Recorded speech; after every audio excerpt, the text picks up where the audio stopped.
Live from Orlando, Florida, you're now listening to the OZone Podcast, the voice of Orlando Magic fans. Join us every week for a unique fan perspective on all of the latest Magic news and updates. The show starts now.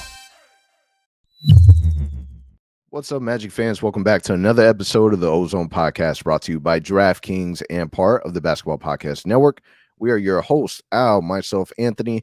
Today's Friday, September 16th, and we're, 2 weeks away from Media Day?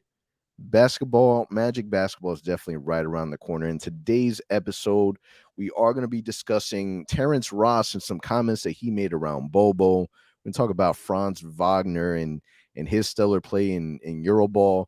We're going to talk about Gary Harris's injury, and then how can we not talk about the brand new unveiling, the release of the Orlando Magic statement uniforms. But before we jump into that first topic, I definitely want to remind everyone, if you haven't had a chance to listen to our last podcast with Devin Cannady, definitely an amazing episode. He is an individual that has a crazy journey, and the fact that he blessed us with joining on our podcast and dropping a whole bunch of gems, it was definitely a great episode. So if you haven't checked that out yet, make sure you add that to your list of podcasts.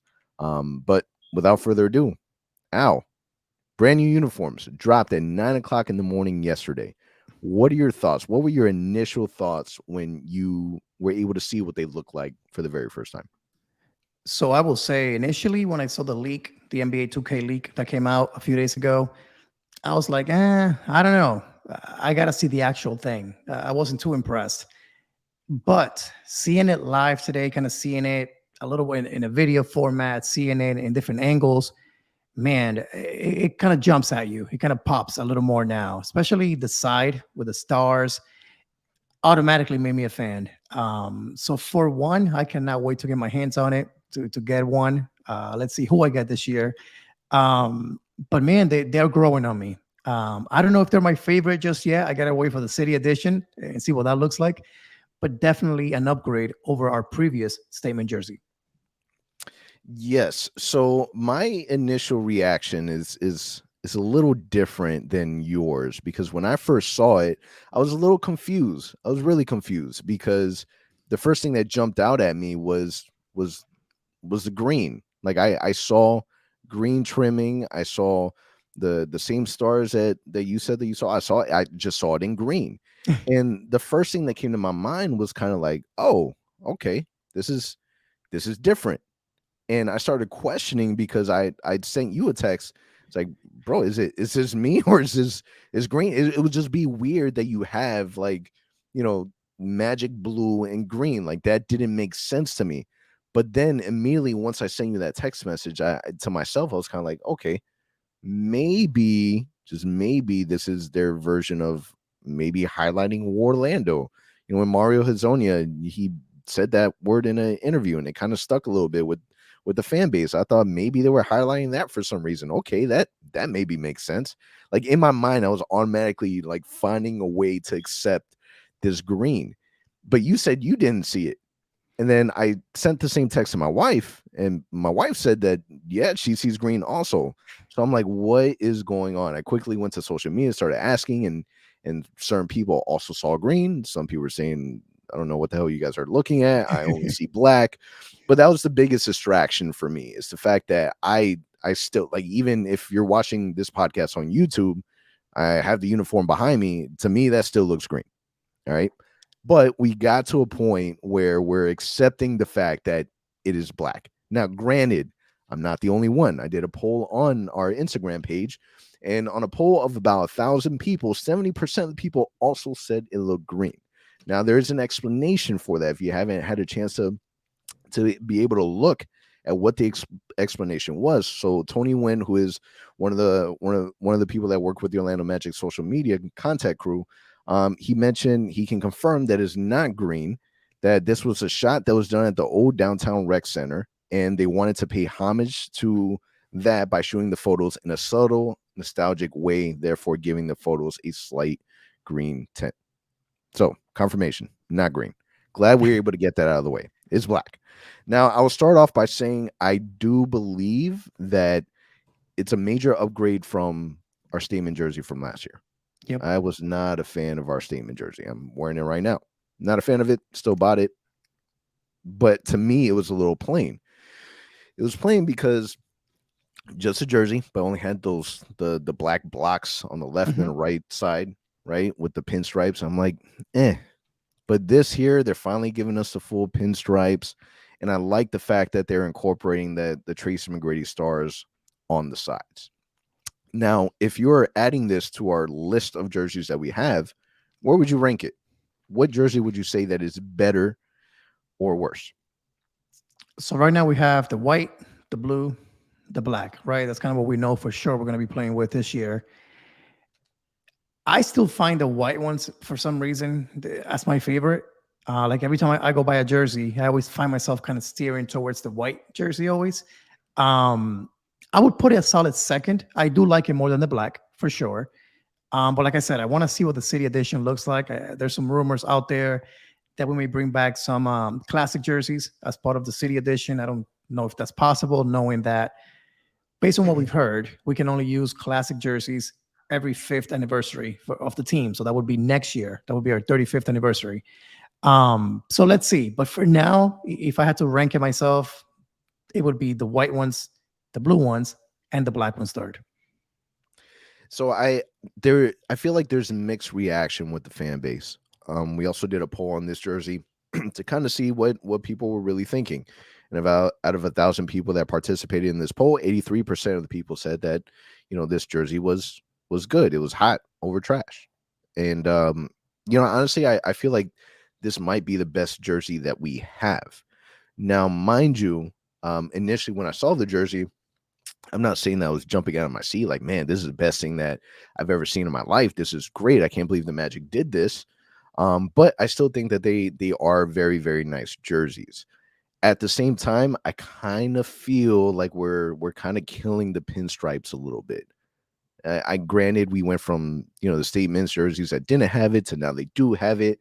I feel like we're edging closer and closer and closer to accepting the T-Max stars, and I want us to embrace that more. Like I really, really do. We saw a little bit from their earn it jerseys. We've seen it now with these statement jerseys.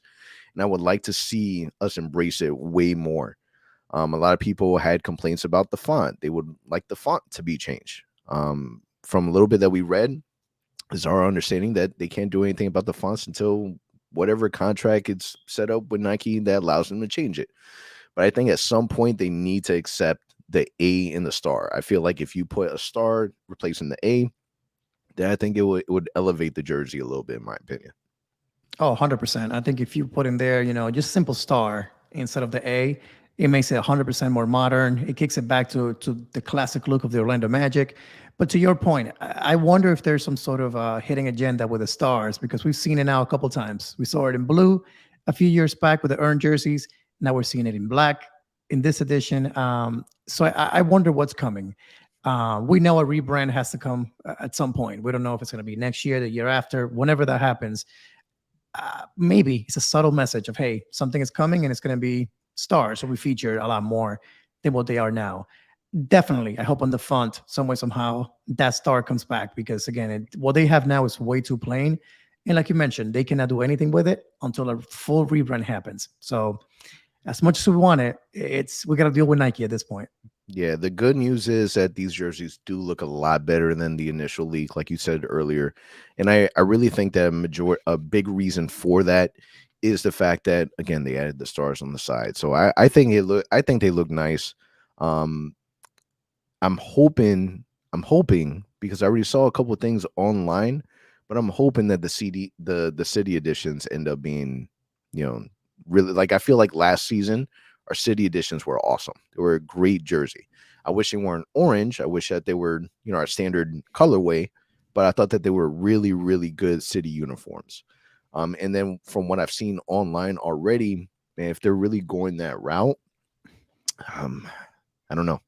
I feel like we should prepare ourselves to hope for the best, but expect the worst. Yeah, I think for sure, though, I don't know if it's been officially confirmed, but the Magic, to my understanding, are not going to go orange anymore. So that color scheme of Correct. orange, it's done. So I wonder what's coming. Is it going to be gray?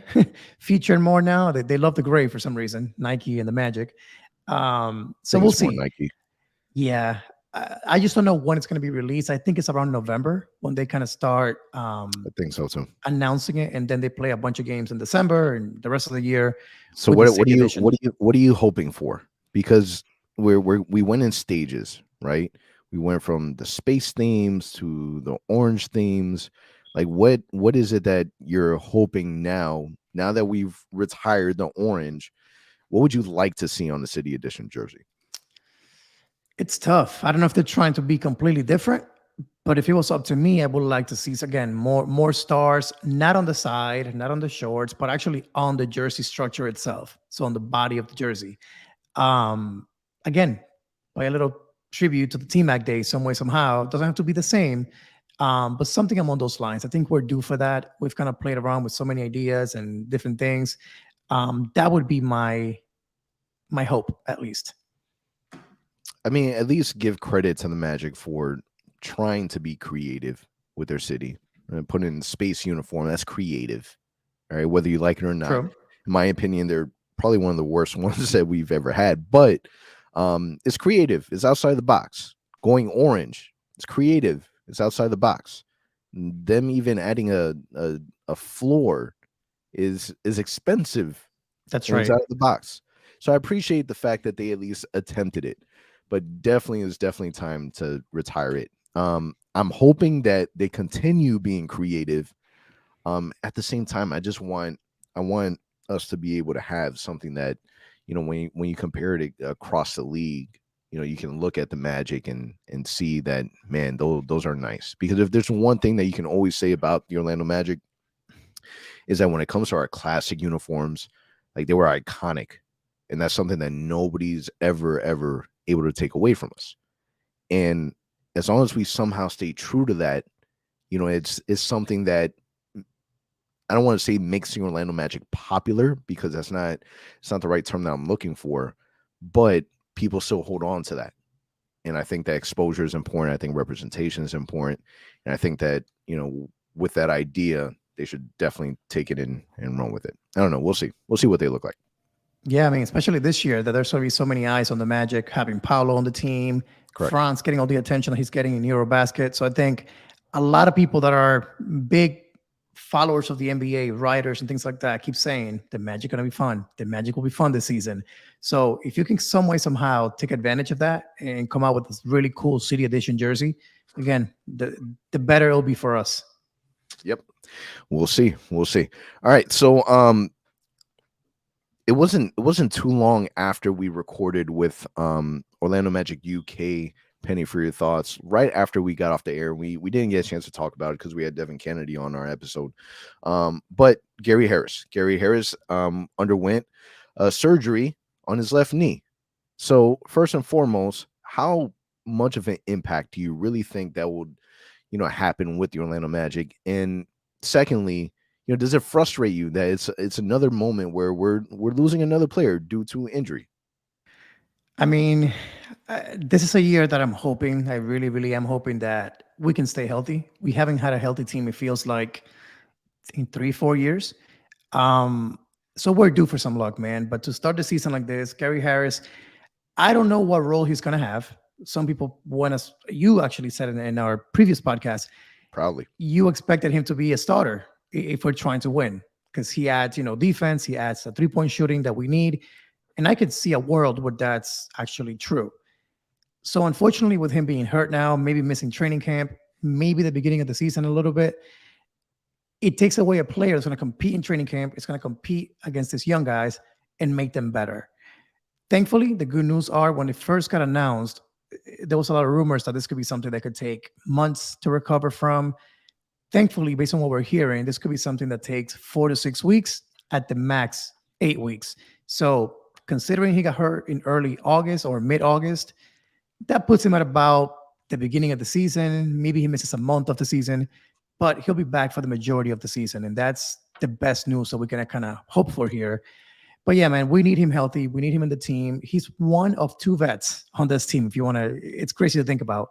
It's Terrence Ross and it's him. So we need him out there, not just in the locker room, but showing these guys how to play hard, how to win, how to compete. Yeah, I think it's a major hit because you're right. I did say that I expected for him to start.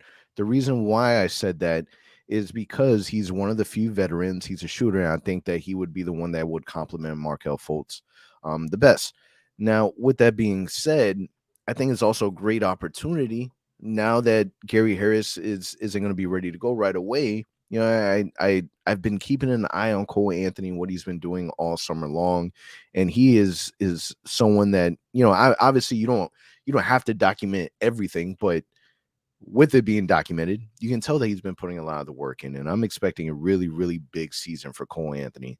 And I think that having that vocal leader in there, it would be really good for the team.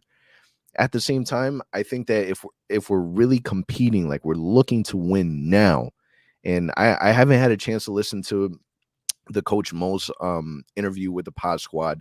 I was able to read a little bit on what was said in that interview, and one of the things that stood out to me is the fact that Mos is saying that this year we're looking to compete, like we're looking to win. And I think that I think Gary Harris is the best option, at least to start. I'm not saying the whole entire season, but to start, I think that it's going to be a major hit. But I still think that our team is deep enough with guards that we'll be able to still do good without him. Yeah, I mean, if Jalen Suggs is 100% healthy, which hopefully he is by training camp and the start of the season, then there you go. Now you have Cole Anthony to choose from, Jalen Suggs. You have R.J. Hampton, who, hey, we didn't seem great in summer league, but if some way somehow he can bounce back and put on a strong training camp, he can get some minutes out there. So I'm not concerned about kind of staying relevant until he comes back. The issue is, like you mentioned, we wanted to start strong, have the best roster possible out there day one, especially with the fact that we play so many road games at first. We play kind of, I think, 3 out of 4 games in the first 4 or 5 nights of the season. Yep.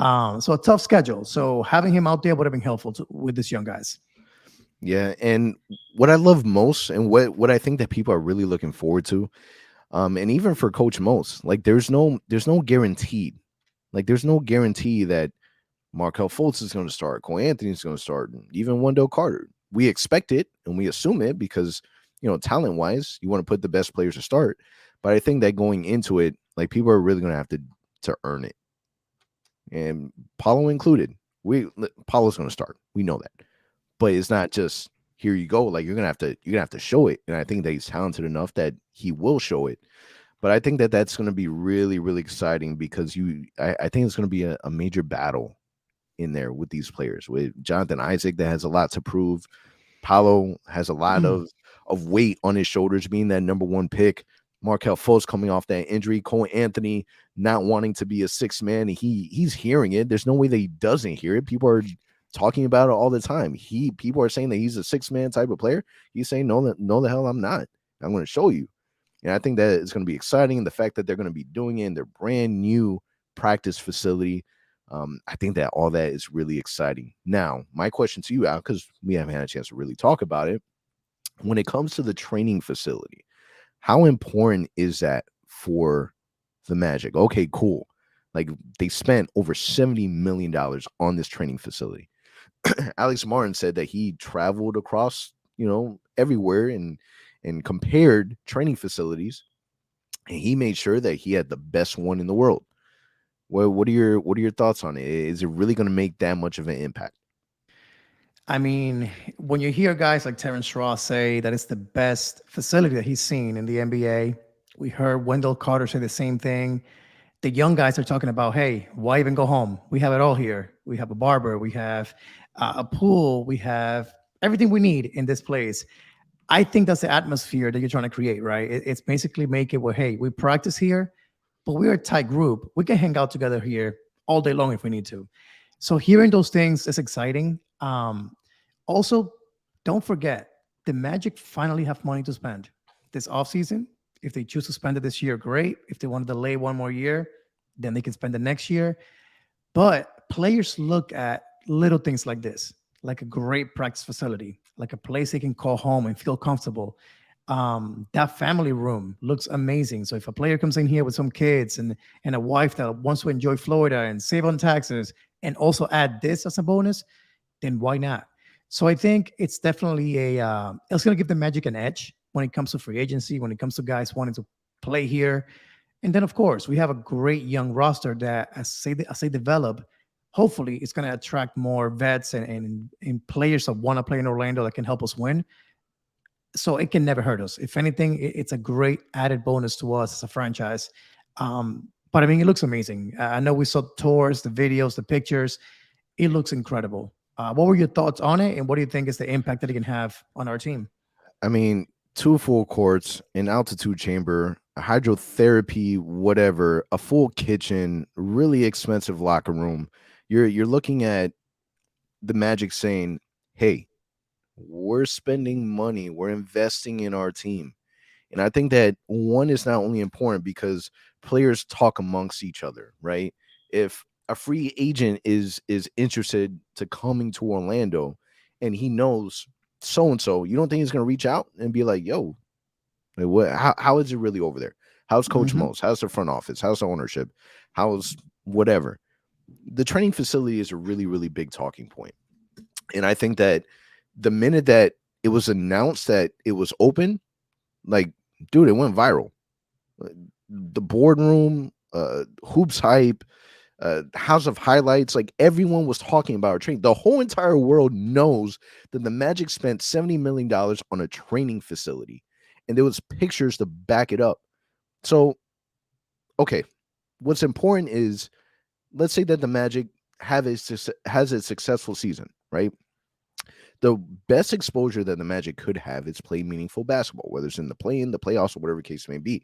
You want to be able, and we've said this before numerous times, but you want to be able to have these free agents feel like, man, I could be that missing piece that gets this team over the edge, right? And when it comes to meeting with these free agents, when that time comes, it's, hey, let's give you a tour around our facilities. Hey, look at this $70 million training facility. Let's show you around. And I think that it's a really big bargaining chip, because a player can look at it and say, damn, the Charlotte Hornets, man, we don't have this. We don't have that. Utah Jazz, this is what y'all locker room looks like? Like, I feel like in comparison, it's going to end up being a major, major difference. Terrence Ross even said that he sees himself spending way more time here than he normally would. And I'm not saying, I can't say that I've ever had a tour in their previous practice facility, but from the pictures that we've seen, it's just a basketball court and a weight room, and I don't remember seeing anything else. Like, we're talking about high level stuff here. Like, I think that there's so much things in here that would really, really elevate the team experience, just from a health, a nutrition, everything standpoint, that I think that it's going to be really, really hard to look at it and ignore it. And I think at the very least, we have people's attention. Yeah, I mean, 100%. I think that's the biggest thing to me. It's the fact that people are noticing. Again, like you said, young team on the uprise. We're playing competitive basketball. Again, we got the first pick in the draft. It seems, again, like the momentum is all there for the Magic to strike and make a move, or simply catch the attention of those that have forgotten about this city and this team for so many years. And rightfully so. Again, we have not been a fun team to watch. Even when we made the playoffs with Vooch a few years back, we were not a fun team to watch. I mean, I'm the first one to admit it. It was boring basketball. Well, guess what? That's not the case anymore. We're playing fast. We're shooting threes. So if some way, somehow, this new practice facility can help us, again, facilitate better players, like you mentioned too, better health. There's so many things in that facility that they have now access to, including an entire medical team that's right there next to them. So if they sprain an ankle, if they hurt a knee, they can get x-rays right away. They don't have to go to some downtown place or Winter Park place to get x-rays. It's right there in your building. So those little things matter. So again, credit to the front office, credit to the ownership group for making this investment. I think it's a step in the right direction. I know we've criticized ownership for a while, simply because we haven't seen, again, the commitment to winning in this franchise. But I think this is a step closer to that. given the okay to trade Vooch after back-to-back All-Star seasons, that's another sign that, hey, we're going to try to do this thing the right way and stop with this illusion of, hey, let's just make a playoff and win a game. So things seems to be looking good for the Magic. And again, this is just another example of that. The future's bright, man. I'm excited to see how it all plays out. Yeah, LeBron says that he invests almost $1 million a year into his body, and that's how he's able to perform at a peak level.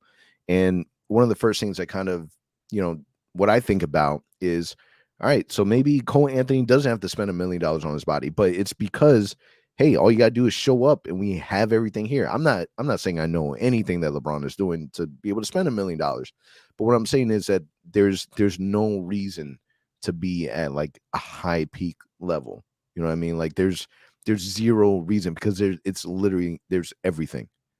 The fact that, listen, they don't have to have a family room. That doesn't, like, you don't need to have those things. But it's a way to get these players to be able to spend more time there, bring the family over. And it's not just only access to the players, from my understanding, that there's a section with Advent Health that, the public will be able to have access to. It's a 130,000 square foot facility. Like, it's massive. And it's right there next to the Amway. Ridiculous. It's crazy. Now, with that being said, some of the players we've already seen that they've been able to go in there. They've already been able to utilize, whatever the case may be. The one player that I know for a fact that hasn't been able to really see and utilize all his benefits is Franz Wagner. And there's a very good reason why. Franz Wagner has been going absolutely insane in Euro play. What are your thoughts on the rise of Franz Wagner? Because this is a player that is taking EuroLeague by storm. It's almost impossible for Germany to play, and people are not talking about Franz Wagner. And then we had a little bit of a scare where, Franz had a little issue with his ankle, and we thought that at first we thought it was a major injury because, we weren't really hearing a whole lot coming out of their ball club, but he ended up being ready to go and had a really, really big game in the quarterfinals. What are your thoughts? I mean, first things first, if there's one thing I've learned about France, like, this kid is a tough kid. He's not going to go out there and miss a game because he's sprained an ankle, he's sprained, whatever it may be. He's going to go out there and play. And we saw that. The scary part came from the coach saying that it looked to be serious. So we were all like, oh my God. 2 weeks before the training camp, preseason was about a month away from when that happened. I'm like, oh my God, here we go. Thankfully, it was just a scare. He went out there in the next game. He defeated Giannis and Greece. And now he's on to the Final Four, playing Spain tomorrow. Actually, this episode drops on Friday. So this afternoon, they're playing that game against Spain. I mean, they're, in my opinion, one of the favorite teams to win it all now. And if they do, France is going to have a really big chance to win the MVP of the tourney. And that's not easy to do. Some people are calling him the German freak. Some people are calling him the next Dirk. So when you think about all these things, man, it's exciting. Now, what's crazy to think about is, think about it, what was it, a year and a half ago when he got drafted? Nobody, and I mean, I don't care who you are as a Magic fan listening to the show right now, nobody could have predicted the level of play and the talent that this kid has at such a young age. Some of the numbers real quick. So he's averaging right now in the tournament 16 points, 4 rebounds, 1 assist. Nothing crazy, but forget, they only play 40-minute games in this tournament. The most impressive thing, 53% from the field, 51% from three-point range, 94% for the free throw line. So this kid is at 6'10", looking automatic out there. And if you're watching the games, he's not shooting wide open threes, left and right. He's shooting step back threes in meaningful moments over a guy like Giannis, who's the MVP of the league in the NBA. So, I mean, it's crazy. I don't want to get too hyped up and too excited, but I mean, what we're seeing. Get hyped up. Get excited. Wait. I just want to be realistic because, again, it's a different game. Don't be realistic. It's not fun to be realistic. We've been too realistic for too long.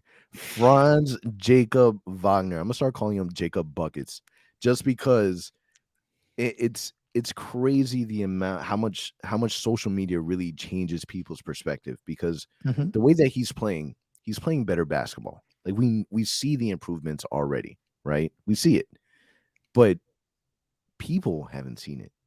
And it's like now we're slowly starting to get, now people are saying, all right, the Orlando Magic, Paolo Banchero, #1 pick. Oh, I told you. We told you it was going to be the #1 pick. I don't know why people thought this, and that. And now they're seeing Franz and they're like, man, now they have Paolo and Franz. And I think that now people are starting to catch on. And I think that now people are starting to respect a little bit. And this is in the offseason, bro. Like, we have no idea how Franz and Paolo is going to look. We have no idea how Franz and Paolo is going to look with Markelle Fultz and Wendell Carter. Like, there's so many unknown. The dynamics is so crazy that it might just work. We might surprise. The range of the Magic is we could be the surprise team in the East and really make the playoffs, or we could be right where we are last season, next season. Like, we really don't know. It's somewhere in between. I think we're on the ladder, you know what I mean? Some people may disagree, but I think that people are viewing Franz leading Germany, taking the big shot over Giannis, doing it while injured. I think that it screams his potential, and I think that we already knew it, but now people are starting to catch up on it. Yeah, man, it's been impressive. I mean, 2 more games here. Hopefully they win tomorrow. They go to the final, and hopefully they pull it off, because that would be amazing for the Magic. It would be amazing for him. But it's I mean, it's scary how good this kid is. And like you mentioned, when you think about the possibilities, right? If Markelle puts it together, Franz is putting it together. Paolo is supposed to be, this incredible talented player. So if he can put it together right away in the NBA, and then you got guys like J.I., who was incredible before he got hurt.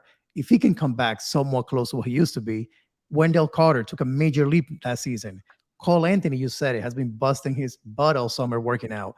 So if all these things come together for the Magic, like you said, the sky's the limit. You really don't know what that limit is. It could be one of the middle seats in the East. It could be the 5th, the 6th, who knows?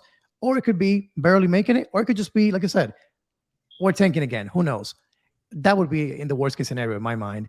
And we're forgetting Jalen Suggs. He was supposed to be the guy last season, right? The guard that we're like, hey, we've been waiting for a guy like this for years. The guy looked like Marcus Smart. Defensively, he can guard anyone out there.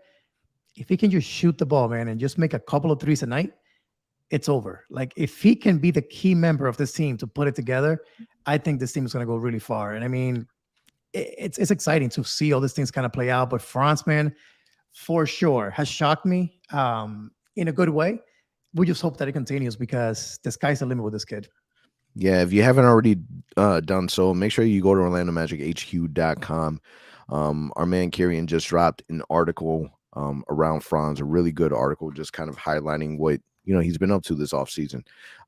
There's a lot of questions, bro, and that's the part that's exciting, is that there's like, can Paolo Banchero can he hold that standard of being that #1 pick? I think that he can. Can Jonathan Isaac stay healthy? Maybe yes, maybe no. But once he stays healthy, what is he doing? Like, who is he? Is he the Jonathan Isaac of old, or do we have to get used to this new Jonathan Isaac and what that role is going to look like? Can Markelle stay healthy? Can Wendell Carter stay healthy? Can everybody stay healthy? And I think that if things start to go our way, finally, because I feel like every year we've just dealt with really, really bad injuries that really kind of supported our initiative. We got the #1 pick, so I'm not too mad, but now we need to see the fruits of that. Like, now we need everyone to be healthy. We need everyone to play, and I think that eventually, right around the corner, those questions that we have, we're gonna start getting answers to them. So I mean, you said it best. The key word for this team is health. If you can summarize what it's going to determine the success of this team this upcoming season, is health. Because we have if these guys are all healthy, the depth of this team, just the bench unit, could legit. You got some guys there that could be starters on teams. So if they can stay healthy, again, that's when we can really see this team maybe surprise some people.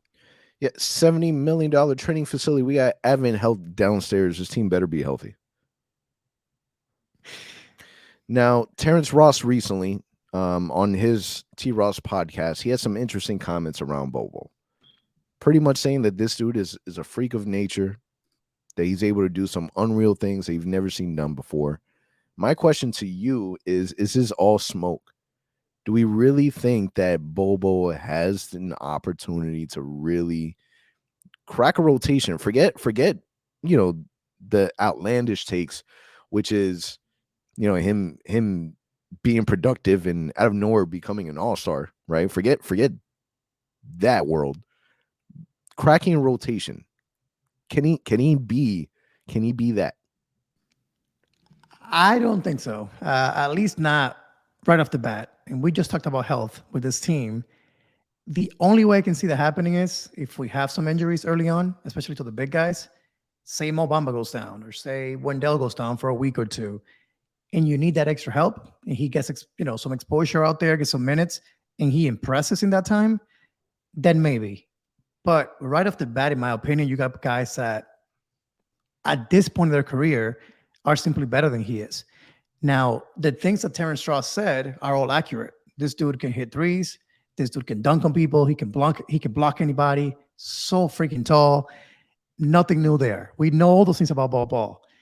The problem is he has not been able to transition that into the NBA, do it consistently, and like you mentioned, crack the rotation. He couldn't do it at Denver. Let's see what happens. But ideally, he does. I mean, that would be another plus for the Magic, a gamble they took that actually pays off. You can trade him, you can keep him and give him a rotation spot within the team. But as of right now, if you ask me, I don't think he'll be part of the rotation, but he's better be ready because there will be chances when he can go out there on the court and prove himself. Yeah, and then Coach Molson in the Pod Squad episode said that Bol Bol is extremely talented, skilled, as well as being a good decision maker. Training camp will show him better what the rotations will be, but Bol has looked good in scrimmages. I don't know what that means. Interesting. Means. Anybody can look good in scrimmages. I don't know what that means. I really have no expectations for Bol Bol. I have zero. I don't know. I honestly don't even remember where he was drafted. My understanding is he was supposed to be a lottery pick. I don't know. I'm not going to look it up, but I think that in the very beginning there was very, very high expectations, and we've only been able to see glimpses, and the glimpses are from games that didn't matter. And I think that I'm okay with the Magic, throwing the flyer. I'm okay with it. If it works out, works out. If it doesn't. I have nothing. Now, the questions, like I just said, there's a crap ton of questions. Just imagine if he is able to. That's an additional arsenal that the Magic will have to choose from to be able to do damage. If Bol Bol can be productive on some kind of level, you're talking about dangerous things happening on the basketball court. Very dangerous things, because what he's able to do with the basketball is unreal. The question is, can he do that with NBA level competition at its highest peak? And it's funny because you mentioned about having no expectations. I feel a lot of us feel the same way about Jonathan Isaac, another guy that's tall, super long, good defender, can kind of do it all out there.